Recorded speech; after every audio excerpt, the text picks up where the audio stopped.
didn't see you there. I was just reading their finest hour. You know, that reminds me of my finest hour. The time I saved Mike Domin's life. In honor of his 40th birthday, I will tell that story now. The year was 1999.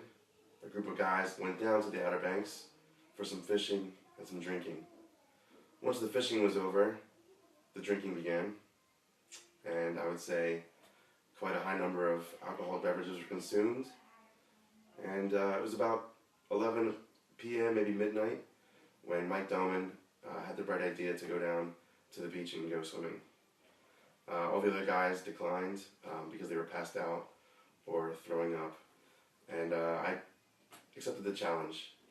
So we went down to the beach and swam out about 100 yards probably, or we swam out about 10 yards. Either way, we were carried out past the pier. Pause. Was that bad? We soon realized the rip currents were in control, not us.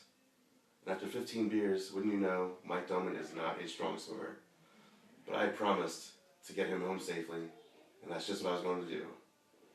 I looked Mike in the eyes, as long as they were above water, and told him that I loved him, and that he needs to stick with me, and we'll get through this. No matter what 15 beers might tell us otherwise. So we stroked, and we swam, and we stroked, and eventually, by golly, we made it back to shore, him out of breath, me dragging my friend onto the beach, where I collapsed, tired, exhausted, just out of breath. And we lied there in the sand, moonlight glistening off of our bodies. Barb just walked by. Barb! At that point, Mike looked longingly, gratefully into my eyes and said, "Thank you," from his heart. We went back to the house and we drank about 15 more beers until the sun came up. I knew at that point that Mike and I would be friends until he was 40.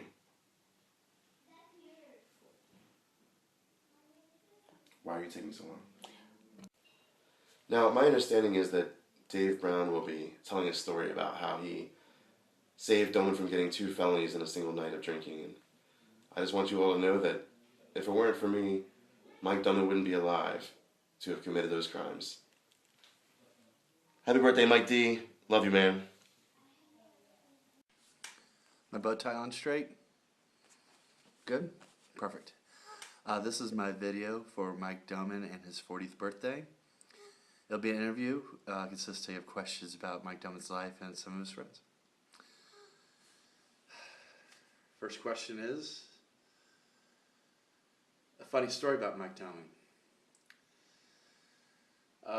So there's one night, me, him, and Chris Thompson went out to DC one night, and we got really, really drunk, and I think, we were at a couple bars, decided we were going to try to meet ladies or something like that, and we went to a rave of all places, and nothing worked there, so we decided to head home, and when we left, we got a cab.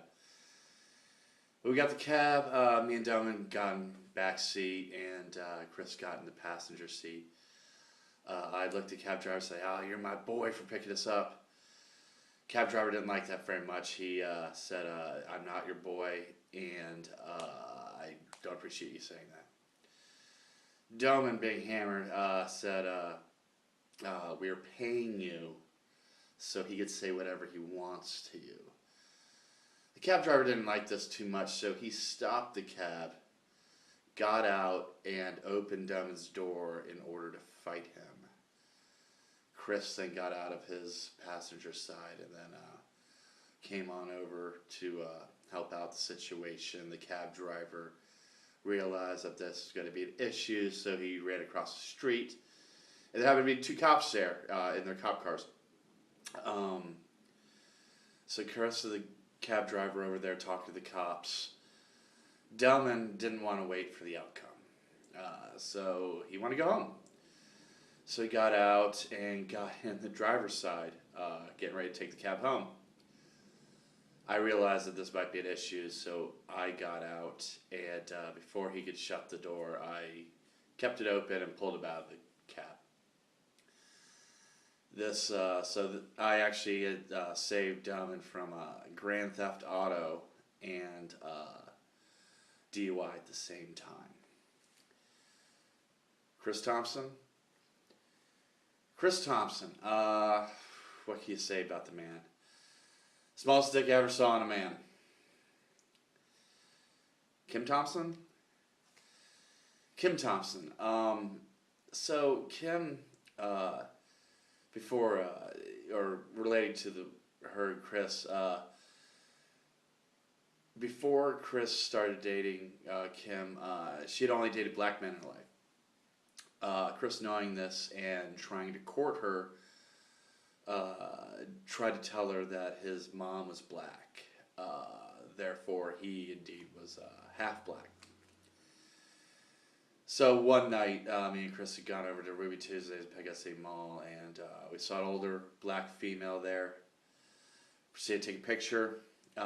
Chris had his arm around her, made it look like a family photo. The next day, he takes it to her, says, "Hey, look, here's a picture of me and my mom."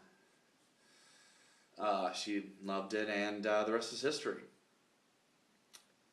Denny Domin? So Denny Domin is Mike's dad. Flew fighter jets. He very great guy. I met Denny at Mike and Marie's wedding, and the first time we started talking, I was with Singer and Tommy. Singer and Tommy knew Denny, and he looked at me and said, "So who are you?" And I go, "I'm Dave." He goes, "Are you sure?" And I laughed and said, "Yes, I am." So we laughed about that for a bit and swapped some stories. Came back to me. He goes, "Oh, so Dave, where are you from?" And I said, "I'm from Alexandria." He goes, "So you don't know your name, you don't know where you're from." So yeah, great. Starstruck in front of a man. The next day was the wedding, and the after party. There was a slideshow going on, and a picture of me showed up, and Denny laughed. He goes, "That's Dave." So we all laughed about that one, and then I slept in a stairwell. Marie, Mike's wife Marie. How'd they meet? Well, there was one night where right before we had a co-ed flag football team. One night before that, some night before that happened, we were at a bar. Mike had met Marie, was infatuated with her, and he then, even though we had asked him several times before and he declined to be on the football team, he decided now he's going to be. But he wanted a small role. He just wanted to play special teams. Weirdo. And so he was actually very good at special teams, but he just didn't want to play anymore. Just really wanted to be on the team to be around Marie and stalk her. So there was, apparently she dug it a little bit. We were at watching football after a game one time, and Mike showed up a little later. We're like, "Hey, so where were you?" He's like, "Oh, me and Marie took a jog. They're both joggers."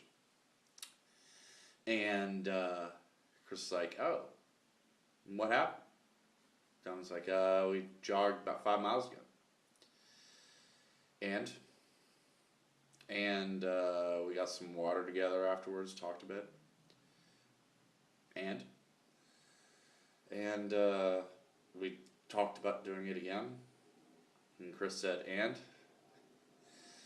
Domin goes, "And then I fucked her in the backseat of our car. Is that what you want to hear, Chris Thompson?" So I laughed about that. Do I have any other stories? No, that's pretty much it. Well, I wish you a happy 40th birthday, buddy, and hope you have a good one. Talk to you later.